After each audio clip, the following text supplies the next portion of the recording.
It's been said that the main difference between TV shows and other types of story is that most storytelling forms tell one story, when a TV show tells multiple stories. And I really think of the concept of a TV show as its DNA, but the real business of writing TV is really coming up and forming and shaping and weaving together many, many, many stories. That's really like where the day-to-day grind lies. And so I think it's really important for this series to talk about what is a good story, how do you tell a good story, how do you tell it well.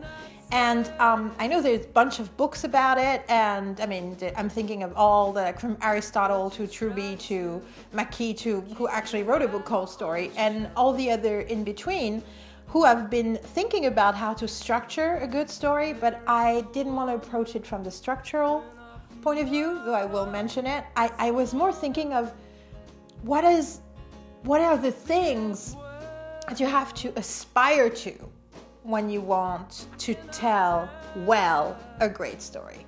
And so I came up with a bunch of stuff, and then I realized if I wanted to talk about it without it being really dense and incomprehensible, I needed an example. And I realized that the best example for me would be to use a Disney movie, and because they're master storytellers. And so I decided to use my favorite Disney movie of the past decade, which is Zootopia. So this is Let's Make Great TV, Chapter 8. Zootopia, or the Feats of a Well-Told Story, Part 1, The Big Picture. From the man you have been, so don't go that way. So you may be thinking Zootopia is not a TV show. Actually, it will become one next year. Well, a TV show will be based in the same universe as a movie. And it's true, but this is a really fresh theory. This is something I've been thinking about the last couple of weeks, especially. I was trying to find language to discuss how to make stories better with collaborators, but also students. And I came up with those ideas, and I was like, okay, but I need to explain it through something. And then I thought, who are the master storytellers, and also who are the best at making really simple, giving simple solutions to complex ideas and needs. And so I thought, okay, I'm going to pick my favorite Disney of the past decade, and that's Zootopia. I also feel like the collaborative process of Disney is really indicative of an approach that is similar to what I talk about when I talk about great TV writing. There's going to be a playlist with a bunch of videos about Zootopia. You should definitely... about the making of Zootopia, you should definitely look them up. Actually, you should really watch the movie. It's an amazing film. It's extremely funny, but also meaningful, soulful. It's incredibly inventive. You should definitely, I mean, you have to watch it for yourself, but also it'd be really nice for this video because I don't have the time to tell you the entire story. So I'm just going to decide that you've seen it. You can pause, go find it, come back, welcome back. Okay, so just in case some people still haven't seen it, so Zootopia is basically set in a made-up world where there are no humans, but mammals have evolved like humans have. And so now they live in cities, and they have cell phones, and they're accountants and stuff like that. And basically it's about a bunny cop who's a first bunny cop, and who's like really idealistic and goes against all biases because she believes anybody can be anything they want, which is a promise of Zootopia, the big city she moves to become a cop. But then she's on a case, and she ends up needing help from a hustler, which is Nick Wilde, who is a fox, and who is completely cynical and does not believe any of the promises of the city. And then in the course of the story, which is about predators missing, basically, the whole movie is about stereotypes and how people have prejudice without being aware of it. And the big climax is when Judy, in a press conference, basically shows all the prejudice she still has that she wasn't even aware of having, and says some stuff that turns out to be really dangerous about how predators may be savage because of biology, and basically turns the entire city into a war zone. And then eventually finds out that it's not what happens, because the actual truth is that a prey, not a predator, instrumentalized some stuff happening so predators would turn savage and she could turn the rest of the city against them. So and then at the end, they're not only friends, they become partners. He becomes a cop, and they're like, the closest people to animals can ever become, especially a bunny and a fox. So this is a story, and the truth is, this is not the only story. So Zootopia actually has 3 stories inside of them.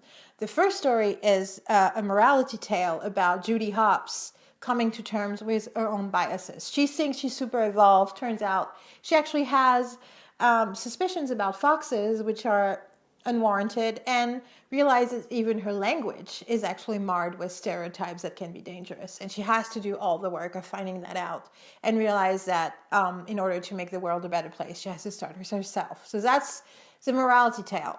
And then there's a mystery, which is, it's like she's a cop and there's an actual mystery. She tries to investigate a case of a missing otter and then finds him and then has to find out who made that happen. So it's like a classic detective story. And then there's this third story, which is the one I want to talk about, which is a relationship between Judy and Nick. And that's kind of like a romantic comedy.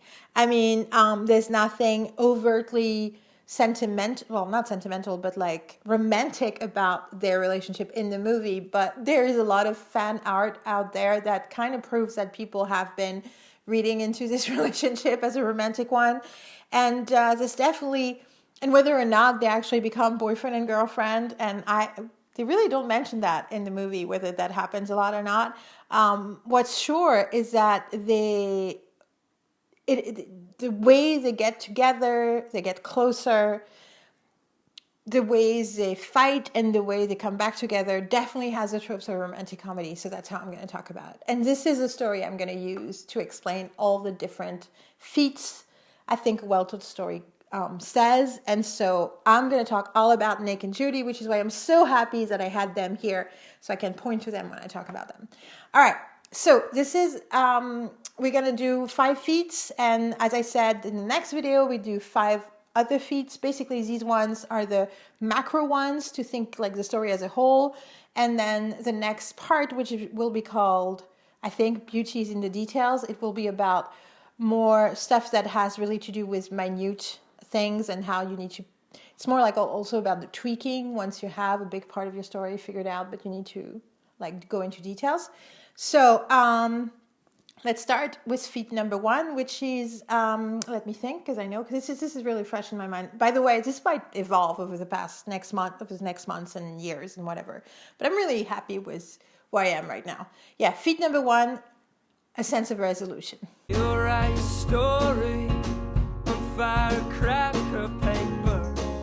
So what do I mean with a sense of resolution? I don't mean the ending. I actually mean the entire arc of the story. And so every time I'm going to talk about the feat and how to achieve it, the tool for it. And the tool for the sense of resolution is, it's going to sound really silly, but it's to have a beginning, a middle, and an end. So a lot of people say, first of all, a story has a beginning, a middle, and an end. And it's not a simple thing or an obvious thing. It means that what is the beginning, what is the middle, and what is the end are very important choices that will have a huge effect on your story and on the meaning of that story, what you're saying. I like to think of a story as a spiral. So I always like the idea of a circle. And the monomyth, or the hero's journey, which is like the thing that's been thought about and used in blockbuster movies and other kinds of stories for like the past, well, ever since Joseph Campbell wrote his book, A Hero with 1,000 Faces, in like 51. And so the hero's journey, the way people draw it, usually it's a circle. So you start and you go to the ordinary world and something happened, like you're called for a quest and you refusal of the quest, and then you go to the other world and then you go, and at the end you go back. And in many ways, that's also what the normal fairy tale is. And I think I like the idea of a cycle, that the story, no matter where it goes and what it does, it's a cycle, because it basically says that whatever the end is, it has to do something with the beginning. But the spiral is even better because it's like a circle, but you can go up or down, but you basically move up or down. But then by the end, you're at this, you're around the same place you were, but you've learned something.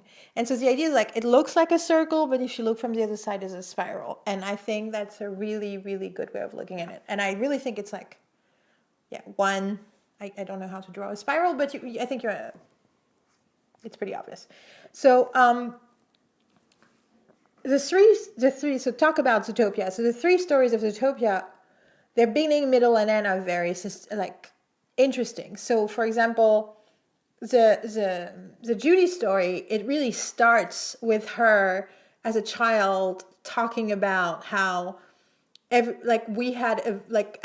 mammals had evolved from their primitive self and could be anything they wanted. And after the entire arc of the story, where she's going to find out about her own biases, and first she's going to find out how complicated the world is, and then she's going to find out how complicated she is as well. And then by the end, she gives another really inspirational speech, but this time it's about trying to be the change you want to see in the world. And so the fact that it begins with a speech and it ends with a speech, I mean, there's technically a couple of scenes later, but really the climactic, what feels like the ending is that. And so for her journey is the speech. And so the beginning and the end are very important to tell that story. The mystery is a little bit of the same. It starts with a predator is missing, and at the end, you realize that it was actually, especially because the beginning for her is that she gets the case thanks to the assistant mayor, who's a little sheep. It turns out she's the villain. So the beginning and the end, Marine just gasped behind the camera. The beginning and the end also speak to each other. And then the Nick and Judy story, well, it's really also obvious. The beginning is she sees him and is instantly suspicious. She's supposed to be super open-minded, thinks everybody can be anything, has spoken against suspicion from other people at different points already in the story. And but she has chosen to take her fox repellent with her. So she clearly has a problem with foxes. And she sees him and she's immediately suspicious. And then a lot of things happen. But basically, their first meeting, well, there's a first meeting that goes well. And then she figures out he hustled her. And then she follows him around. And then they have a confrontation. And that confrontation is basically, they are complete opposites. And then the middle of the story is that they will become reluctant and then willing allies. And then the end of the story is that they're not only partners, like he has literally become a cop to be her partner, but he tells her, you know, you love me. And she says, yes, I do. So they're not just partners, they love each other.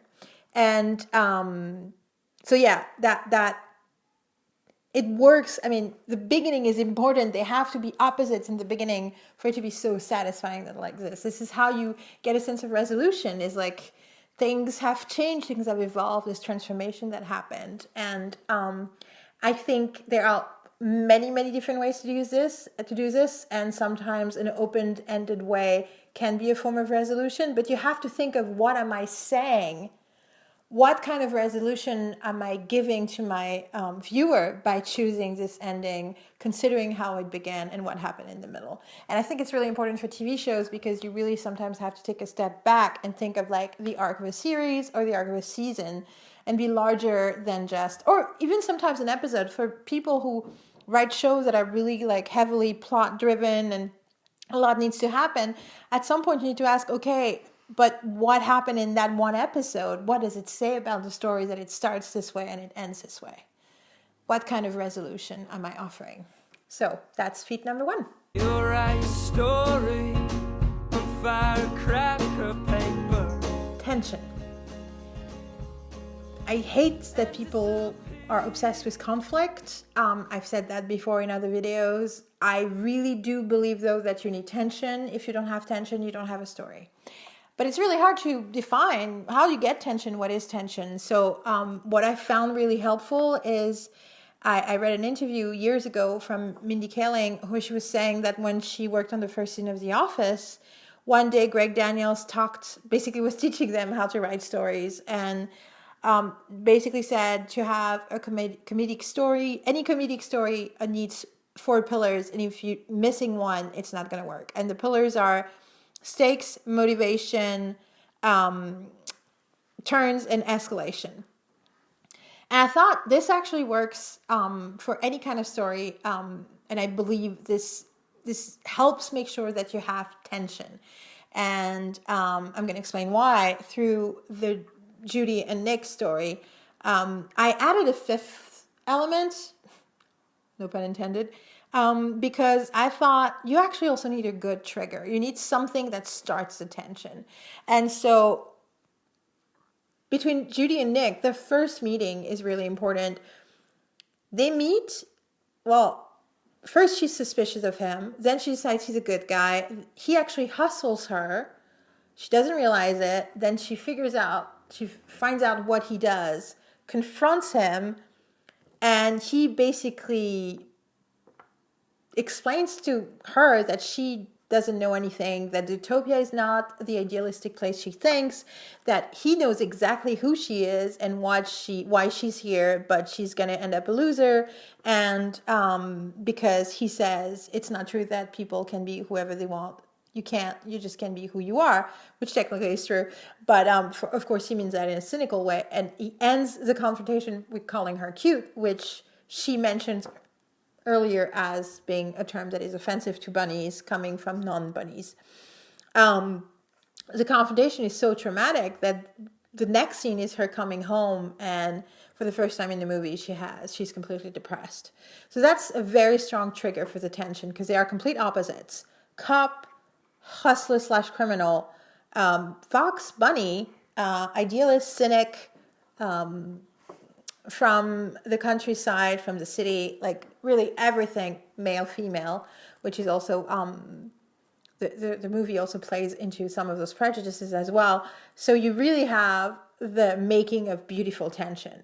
And then, of course, you do need to explain why they would end up together and spending so much time together. When I say end up together, I mean end up having to be allies. And so this is where the stakes come from. Stakes are outside forces that something you need to earn, something you want, something you're afraid to lose, something you need to fight for, something external. I say you, I mean the character. And so they have very specific external stakes that forces the relationship. So you can say that Judy really has always the same stake to be in the relationship with Nick, which is basically that she needs his help. And first, it's because he's a witness, and it's because he has knowledge she doesn't have about the city, about all kinds of things. He has access to resources she doesn't have because she's this really new cop who has no access to the system and being not helped by her precinct. And but eventually, because she learns to really appreciate his knowledge, his know-how, how clever he is, how helpful he is, she just wants his help for him being him. And that goes on till the end. I feel like his stakes got more evolving. At first, he wants to make fun of her. Then she hustles him into helping. So he wants to get back the proof she has against him that he made a lot of money without paying taxes. Yes, it's a cartoon where taxes are huge plot points. And so technically it's true of Robin Hood too, which is maybe one of the Disney movies that inspired this one the most. Anyway, I digress. The point is, his stakes really evolve because there's a point where, first of all, he starts getting curious about the case. You can tell, like, he starts investigating, still making fun of her, but you can tell he's getting into the thing. And then eventually he steps in when her chief basically says, okay, you're done, you need to quit. And he says, no, we're not done, we still have hours to figure this out. And you can tell that he, for the first time, identifies with her. And so his stakes become proving something on her behalf, but kind of for himself. So the stakes can be evolving. And I'm sure if I had a million more years to study this, I could have come up with other overarching stakes for him. But the point is that At every moment, there are reasons for them to be hanging out together. Their relationships, the story of their relationship always has stakes. There are always external reasons why they are. But stakes are not enough, which is why you come to motivation, which I talk about as the internal thing that drives you. So basically, I'd like to think that her motivation is she really wants to be a good cop. And so she really needs him to do that. She needs him first, as I said, because she has no resources. But like the idea of the external stake of needing him is a more existential internal motivation. I think also in general, I would actually say that both their motivation is the same, which is kind of they want each other's respect. And it's interesting because if you look at the movie, and I'll get into it later for different parts of the elements of the feat of the story, but it's really like at every step of the investigation together, they impress each other. They go beyond each other's expectations. She keeps doing things that impress him, and he keeps showing knowledge and understanding, and so in many ways, you can tell that they also do that because they kind of want the other's respect, that their inner motivation. So then comes turns. So turns is really just the idea of surprises, of like the story taking turns and things happening. And it's a mystery. So that's like a lot of turns are already inside the story, but just in their relationship. They're really opposites, reluctant allies. Then there's a really clever idea where suddenly they become willing allies because they're in danger together when they end up being kidnapped really by the polar bears working for Mr. Big, a mafia boss. But then they're willing allies after that too. They keep on going on the investigation together. Then they have this big breakup. They become sort of enemies. Well, ex-friends. Then they become better partners, and then eventually they become official partners at the end. And as I said, it ends with them acknowledging that they love each other, however you want to understand that love. But that's like really like a big turn. All of these are really important turns. And then we talk about escalation, and escalation is really the idea that the tension has to grow exponentially. It can't just stay the same for the whole story. And really, at the beginning, as I said, it's like, you're a witness and you just tell me where the otter went. And then it becomes this huge breakdown of the city, hating each other. Like their crisis has had sort of not an impact, but is a metaphor for the huge crisis of the entire city of Zootopia. So yeah, the stakes are big. Also, in the beginning, they didn't really know each other.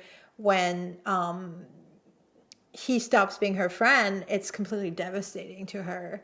And when they reconnect, she cries, and it's extremely emotional for her. So yeah, the stakes definitely, like the stakes, you see, but there's definite escalation in the tension.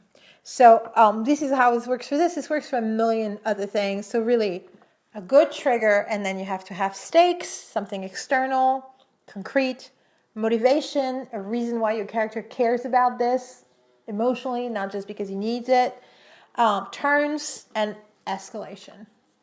This really works. You'll write a story on firecracker paper. Catharsis has a really long history in storytelling, and there are so many different, I'm sure there's so many different ways to use it. I really want to clarify what I mean by it. So when I think of catharsis, I think of this emotional thing that happens in a story that makes me experience an emotion as well, something transformational. And I think sometimes characters even go through a cathartic moment. I looked it up, and originally it means a separation of good and bad emotion. And I think it's something that happens when you watch a tragedy, because the tragedy of the story helps you feel the things you need to feel to make yourself feel better. So what I like to think when I talk about it in this particular context, I like to think of something strong, emotional, that makes me feel as a viewer a strong emotion that is transformational for me. So I think the only way to get there is to make sure that the story is an emotional journey for the characters, especially the main character. And so in order to do that, my trick, my tool, is to make sure that the character's wants and needs drive the story.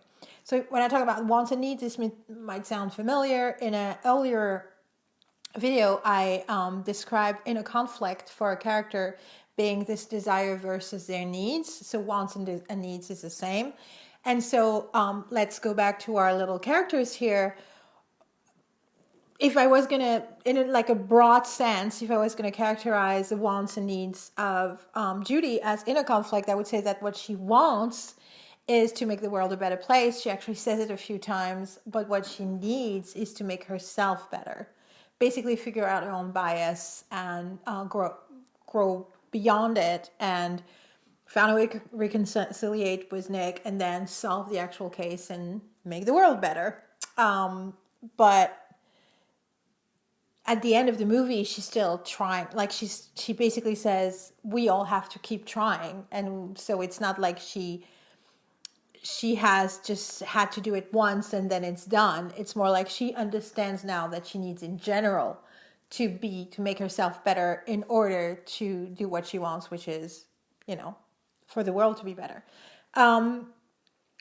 Nick, I would say that what he wants is to be ahead of the game. Is cynical. And he says at some point he had a traumatic experience as a child and never wants to go through that again, of letting other people see that they get to him. So he wants to be ahead of the game. He wants to to know better. And what he needs is to have faith in something or someone. And really at the end, he has understood that need, and he becomes a cop, not because he thinks the system is perfect, but he has learned to believe in Judy and her motto, which is trying. And so not only is the inner conflict central to the story, but just, I want to say in general, police, Judy, in general, I don't know if you could hear it, but there was a siren going on outside. At every point of the story, there are wants and needs. Specific wants and needs in the moment drive everything.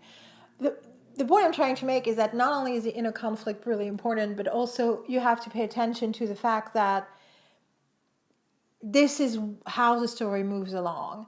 And it's important because it means that it's not that things don't happen to them. It's their reaction to things and their actions because of their wants that actually makes the story happen. And that helps us be inside the story with them. And that means we go through their ups and downs because because it's wants and needs, everything is emotional, and therefore it's something we take part of, and then we cathart, to quote Nick, not Nick, Jake Peralta. Oh, I called him Nick because Nick, but anyway, maybe they have things in common. I'll get back to catharting in the Brooklyn Nine-Nine video one day. But yeah, catharsis to me is something you can only achieve if you make sure your journey is emotional, journey of your character is emotional and driven by their wants and needs. And when I figured that out the other day, I realized all these years I've been hearing about Deus Ex Machina, like the worst thing you can do in a story when something else happens to the characters and it solves the problem. And the reason why Deus Ex Machina is such a problem, it's because then the story moves along without being rooted in the wants and needs of the characters. I was like, so yeah, catharsis. You'll write a story on firecracker paper. Message. Basically, the point of the story. And the truth is, every story has a point. And that's the funny thing. Even if you don't want to make a point, you're going to make a point. Which is why the tool that I use, or I suggest you use for that, is beware of the narrative. So narratives are everywhere. They're in our minds, in our society, and in our stories, and in our narrative traditions.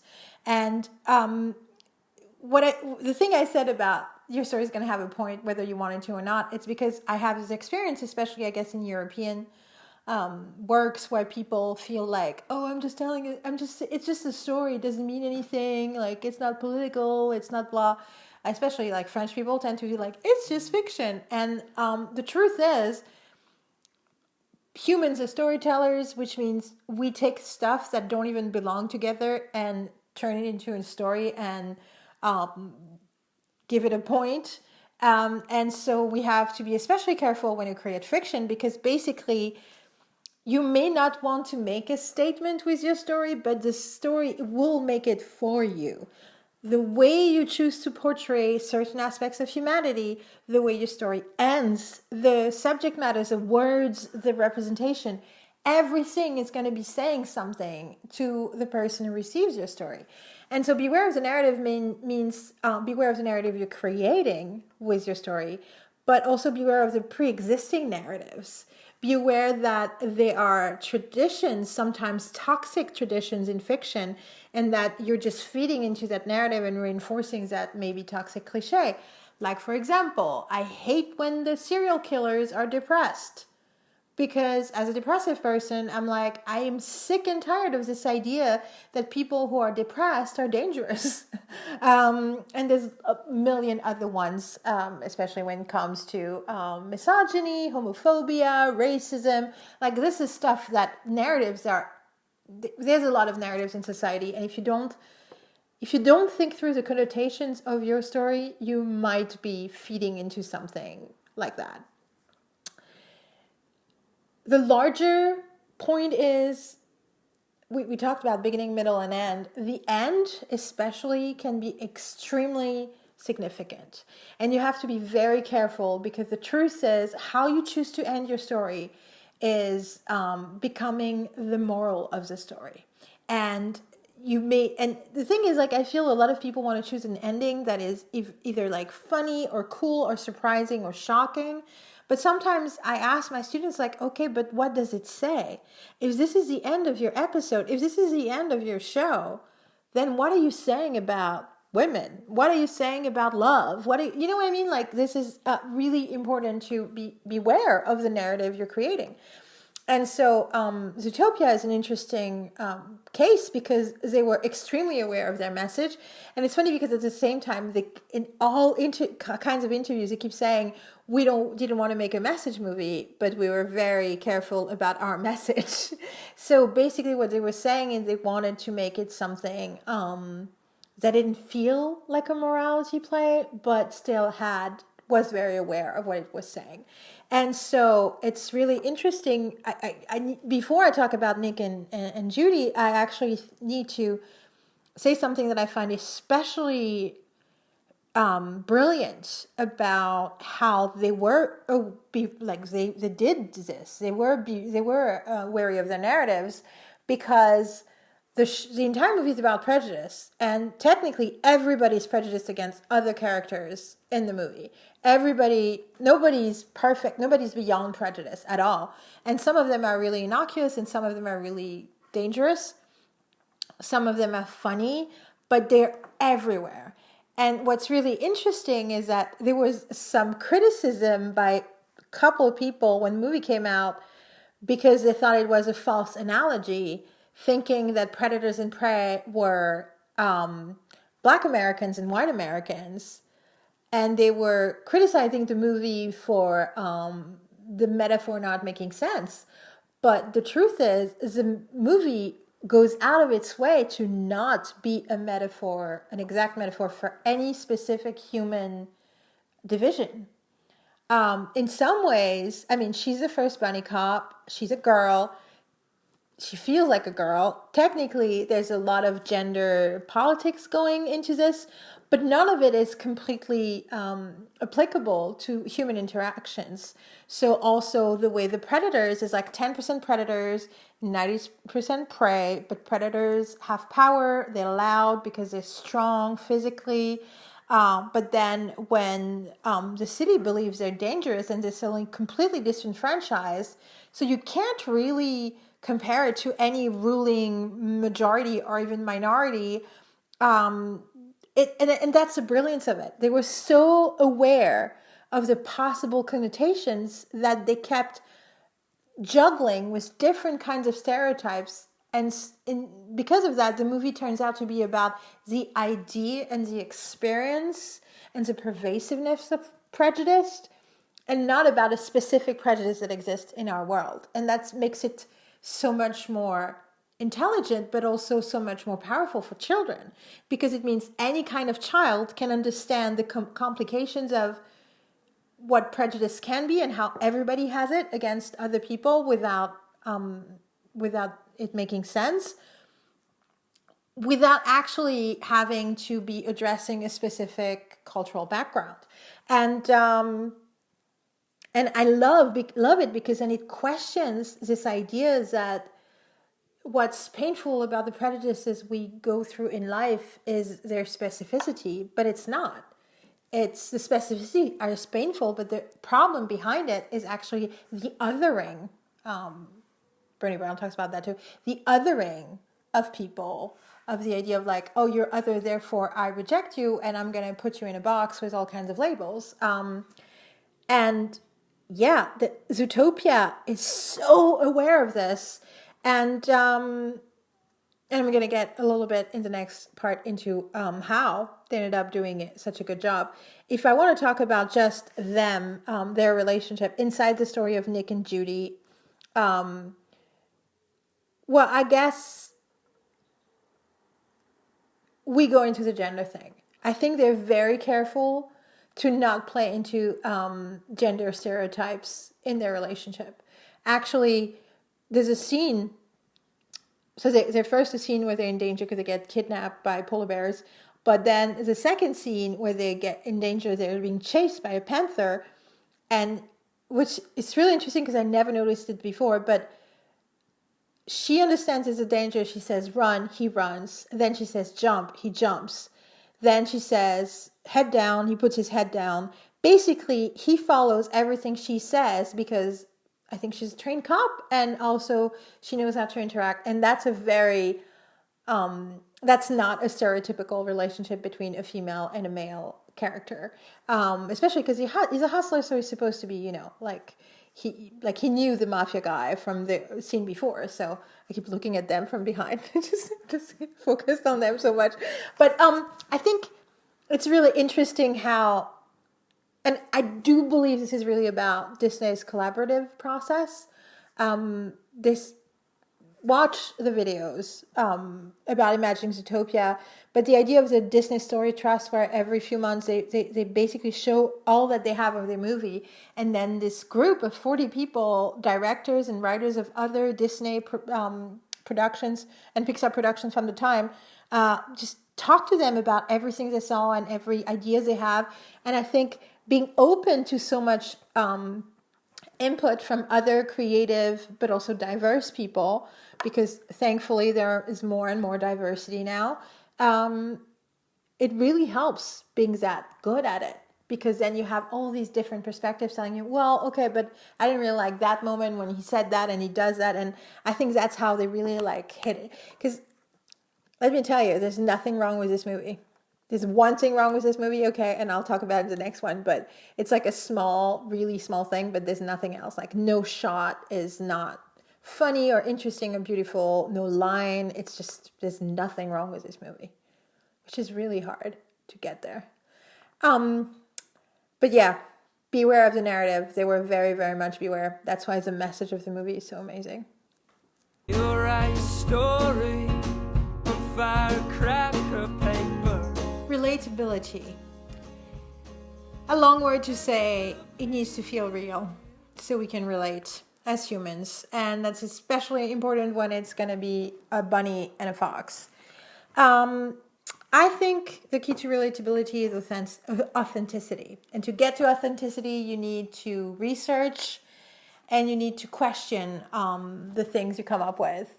Are they authentic? Do they feel real? So I'm going to give you a couple of Zootopia examples before I get to specifically Nick and Judy, just to actually illustrate what I just said. So there was a couple of ideas that came up, but eventually they figured out that it was going to be a movie about a city with anthropomorphic animals. So animals have evolved, mammals that have evolved to the point of having cell phones and being accountants or bunny cops. And what they did was they spent 9 months of research after deciding that before they started doing anything else. And part of the research taught them a few things, and one of them was that they were 10% predators and 90% prey, which was an interesting number. And the other thing was that in Africa, they went to Kenya for a couple of weeks and spent time on safari, and they were observing that when the animals went, there was always watering holes, and when the animals gathered around the watering hole, they actually did not attack each other, even though they were natural predator and prey sometimes. They would just ignore each other. So, like, this is the extent of my knowledge about animals, so I'm sure there's, like, lots of more complicated information out there. I'm just telling you about the process of making Zootopia. So basically, what they did was, we want to talk about animals. Let's look at animals. And what this watering hole and 10%, 90% thing inspired them. I say them because there are a bunch of people involved. Look at the documentaries, you'll see that. What it inspired them to do was to have a story where if people evolved, then they would have sort of completely normalized the watering hole behavior. And Zootopia was like a big watering hole where everybody lived next to each other, and maybe they kind of ignored each other. And it was a real question, have they gotten over the prejudice of being either predator or prey? And that was the basis for the entire idea of the movie before Nick or Judy existed. And that gives a lot of authenticity to the world and to the story, because it is based in actual experience. And I feel like this research thing is especially important when you want to talk about a different life experience than your own. Even when you're talking about your own, you should do research because you should question your own subjectivity and your blinders. But it's really important if you're telling a story about someone different, whether a different gender, different skin color, different country, different religious background, or faith, like not background, but actual like everyday faith. You have to really question all of that by doing research. And they didn't stop at the animal research. They also spent some time with a woman called Dr. Shakti Butler. I'm terrible at pronouncing her name. I put some a lecture that's online in my Zootopia playlist. You can look at it. It's called From Snow White to Zootopia, but she actually doesn't really talk about Zootopia at all. But it's more like a introduction lecture about the dynamics of race and how basically social justice, why social justice is so important and how to approach it. And so she is really a specialist on bias, and she spent some time with the writers and the directors and the producers of the movie to actually explain how bias works and how it's not just this uneducated thing. It's actually, especially implicit bias, in something every single person has, because we all take in a lot of messaging from society and we basically enforce it with each other. And so people who think they are completely beyond prejudice actually enact a lot of prejudices sometimes in their own life. Basically, as long as you don't question, like if you're not questioning it, then you're clearly doing it. And that's really the story of Judy. And so that's how her story is authentic too. Phil Johnston, one of the screenwriters, said that to him, Judy is very much like himself because he grew up in Wisconsin. He actually does the voice of Gideon Gray, the kind of backward fox that hurts her in the beginning and then ends up being a really good pie maker. For the people who saw the movie, you know who I mean. But anyway, he was saying that he grew up in Wisconsin and there were a couple of Asian American families, but no Black Americans where he grew up. And then he moved to New York and he really believed he was like super progressive and evolved, and then really had to understand that he was extremely naive because he didn't understand his own privilege, his own entitlement.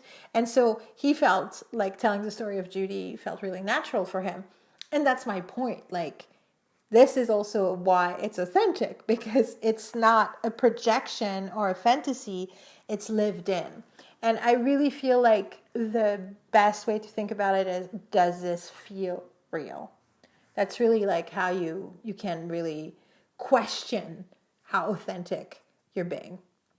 And it's funny because another part of, so there's other things that are really specific about this movie, and because they really wanted it to feel real. So part of it is the animation. They talk a lot in all the interviews about how the movie was made in 2016, and 2 years earlier they couldn't have done it because the technology to make the fur move differently for all the 64 species they showed did not exist. And the director actually was very adamant about it, because he basically said, because of the story we are telling, we really want it to feel real. We really want to feel the world and the characters to be like they really exist. And it's because they were making this point about prejudice, so they didn't want it to feel like fantasy. And it's really interesting because I remember the first time I watched it, the world of Zootopia is so huge. The different habitats. I remember there's this incredible shot in the beginning where she arrives in the city with a train, and you see all the different habitats. Well, actually, you don't see all of them. You just see a few of them. There were 12, and there's like 5 we never even hear about. I want to see the TV show that comes out next year. And I remember thinking, I want the Zootopia land in Disneyland. Like, I want that to be, and it's technically, there would be a whole theme park.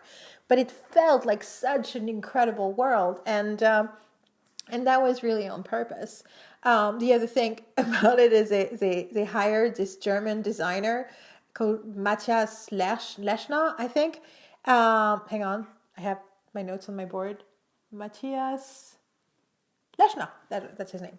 And they made him come all the way and work on Disney for a few months to basically figure out the mechanics of the city. And the director, I think it's Byron Howard or Howard Byron, he was saying that it's funny, I spent 3 weeks immersed in this movie and I don't remember the name of the director, but I'm going to put it on the screen at some point.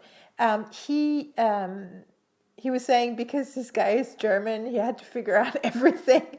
And basically, like, he figured out how the air went from one habitat to the next, the vents and the systems and the canalization but that kind of translates to the screen. Even if it's small images, it feels so real. And it's because they really paid attention to the details of the world, of the physicality of the world, but also of the subject matter, of the roots, and it's of that subject matter. And another small example, but that's really how you make it relatable. There's a point where she recorded something on her phone, a video, and they need to escape through water, and she puts it in a Ziploc bag so it won't get wet. And I'm just like, this is really something to give us, like, this is real, this could happen, you could be a bunny. I have something else that I wanted to...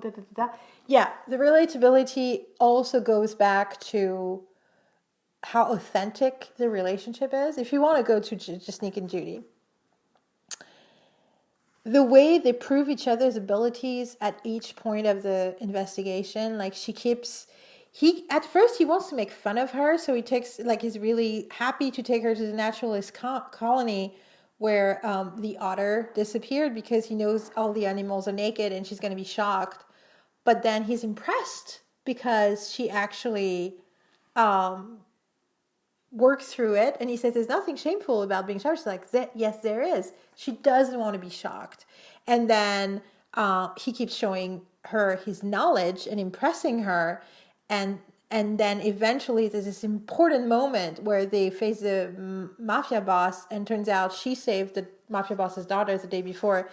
And so the mafia boss embraces her, and her reaction is to just know what to do and just kiss on both cheeks, even though he's a really small mouse. And Nick's face of like how is this bunny cop who's been in the city for 2 days good at making friends with the mafia boss? And that is the authenticity of their relationship. They really have reasons to learn to like each other and trust each other and admire each other. You have real concrete things, and you feel like they do. You are just as impressed with them as they are with each other. And that's what makes it so relatable. And it's because at every point they did question the authenticity of their reaction. So, yeah. Relatability. You're right story on firecracker paper. I'm gonna keep it short because there's a second video coming, and I'm really excited about the other 5 feats. I'm really excited about telling you how Zootopia managed to achieve those feats and how I suggest you should do it. The name of the director is Byron Howard. I was like, can it really be Howard as a last name? But yes, it is. He co-directed with Rich Moore, who came on board over the last 3 years of production. But it was his concept in the beginning. Watch Zootopia again and again. Think about the stuff I said. Think of other stuff and comment. And I'll see you for the next video to talk about the rest of the awesomeness of the very well told story that is Zootopia.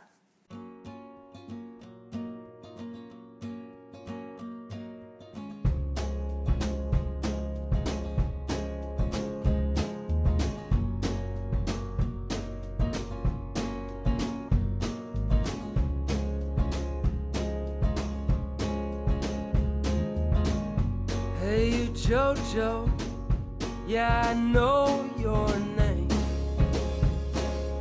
J'ai oublié de faire clap. T'as pas encore arrêté? Thought I Ok. saw you jump a Utah train, but I could not say,